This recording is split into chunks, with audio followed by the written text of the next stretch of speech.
मोनसे गिदिर खौरां बांलादेशनि गाहाय मन्थ्रि शेख हासिनाया हरखाब हादोरनि गाहाय मन्थ्रिनि बिबानखौ एंगारनानै बांलादेश हादोरखौ गारना खादों। नंगौ, थांनाय मेनि सानाव बांलादेशनि गाहाय मन्थ्रि शेख हासिनाया हरखाब गावनि हादोरखौ गारना खादों। खौरां मोननाय बायदिब्ला बांलादेश हादोरनिफ्राय खारबोनानै शेख हासिनाया बे समाव भारत हादोराव दं आरो खौरां मोनबोनाय बायदिब्ला भारत हादोराव सफैनायनि उनाव फिन शेख हासिनाया लन्डनसिम रावना होनो थिरांथा लादों। थारैनो बांलादेशनि गाहाय मन्थ्रि शेख हासिनाया गोलाव बोसोर सरकार खुंबोनानै हरखाब गाहाय मन्थ्रिनि बिबानखौ एंगारना हादोरखौ गारना खानो गोनां जादों। नंगौ, थांनाय समफोराव बांलादेशनि ढाकायाव फरायसाफोरा खथानि हेंथायै सोमावसारनाया हादोर नाङैनो गिख्रंथाव थासारिखौ सोमजिहोदोंमोन आरो बे सोमावसारनायावनो गोबां फरायसाफोरा जिउ खोमानांदोंमोन, जायनि जाहोनाव हादोरनि दुंहाव थासारिया दासिमबो सुग्लायाखैमोन।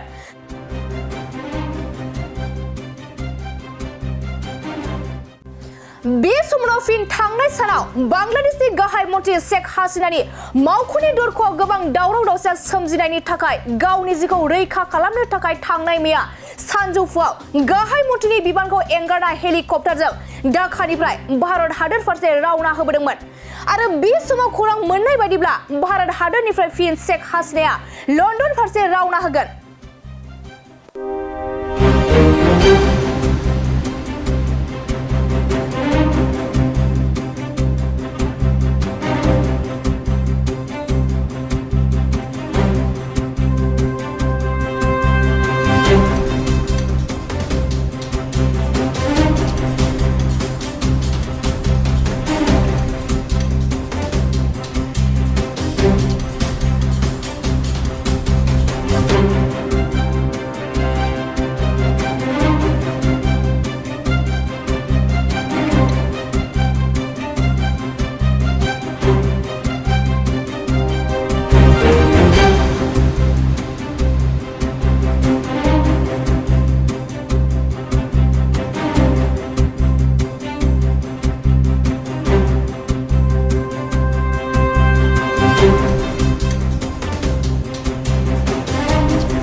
मोनसे फोसावथाय, नोंथांमोननि ओनसोलाव सोरबाफोर ड्राग्स एबा फेग्रा मुवाजों नाख्रेबजानानै थानाय सुबुं दं नामा?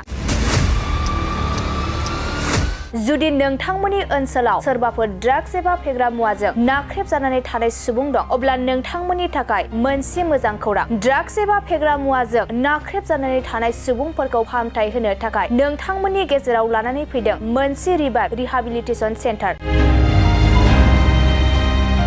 जुदि नोंथांनि नखराव आरो नोंथांनि ओनसोलाव सोरबाफोर ड्राग्स एबा फेग्रा मुवाजों नाख्रेबजानानै दं, अब्ला नोंथाङा रिहाबिलिटेसन सेन्टाराव फाहामथाय होफैनो हागोन।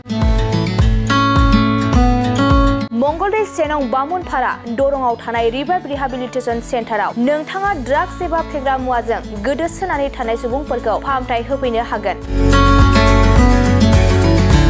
नोंथाङा नोंथांनि ओनसोलनि फेग्रा मुवाजों गोदोनानै थानाय सुबुंफोरखौ बे रिहाबिलिटेसन सेन्टाराव फाहामथाय होनानै सासे राफोद आरो मोजां सुबुं खालामनो हागोन।